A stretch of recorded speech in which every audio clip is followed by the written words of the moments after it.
जंगल में एक आदमी कच्चे मांस की गंध सूंघता है और लगातार अपने सिर पर मुर्गे का खून डालता है। खून उसके चेहरे से बहता है, जिससे उसके पूरे शरीर से खून की गंध आती है। पीछा शुरू होता है, तभी एक भेड़िया धीरे धीरे पेड़ों से बाहर आता है। आदमी की आंखें दृढ़ हैं और अगले ही पल वह जान बचाकर भागता है। एक रास्ते पर पहुंचकर वह एक पत्थर पर कूदकर हवा में उछलता है और तुरंत एक बेल पकड़कर दिशा बदल लेता है। उसके पीछे का भेड़िया, जो 4 पैरों पर है, उसे इतनी मेहनत करने की जरूरत नहीं है। भागते समय उसे जमीन पर एक बाघ के पैरों के निशान दिखते हैं। वह चारों ओर देखता है और पाता है कि जंगल में एक बाघ भी हमले के लिए तैयार है।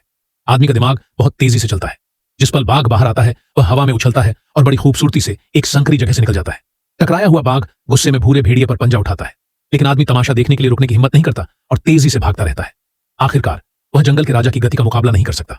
जाल और संघर्ष जैसे ही बाघ उसके करीब आता है, आदमी एक स्लाइडिंग टैकल करता है और उसके अंदर गुस्सा भर जाता है। बाघ रुक नहीं पाता और सीधे उससे टकरा जाता है। अब वह पूरी तरह से गुस्से में है और उसे मारने पर तुला हुआ है। ऐन वक्त पर आदमी एक गोता लगाकर लुढ़कता है और पेड़ पर उसके साथी तुरंत जाल को सक्रिय कर देते हैं। बाघ एक बड़े जाल में फंस जाता है। दरअसल यह सब आदमी की योजना का हिस्सा था, लेकिन वे हमला करने की हिम्मत नहीं करते और आदमी हिलने की हिम्मत नहीं करता। उन्होंने साफ तौर पर बाघ की ताकत को कम करके आंका था, क्योंकि जाल को पकड़े हुए लकड़ी के खंभे हिलने लगते हैं। खतरे को भांपते हुए आदमी झपट कर रस्सी को पकड़ लेता है। खूंखार बाघ के सामने वह 1 इंच भी पीछे नहीं हटता। उसका मांसपेशी वाला शरीर तुरंत कस जाता है और नसें उभर आती हैं।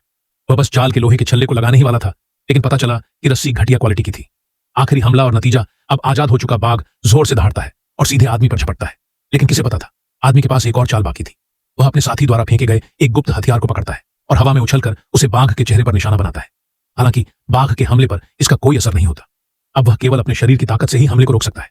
अंत में दवा असर करती है और बाघ तुरंत बेहोश हो जाता है। जो बात हैरान करती है वह यह है कि ऐसा तगड़ा आदमी फिर बाघ के विशाल सिर को उठाता है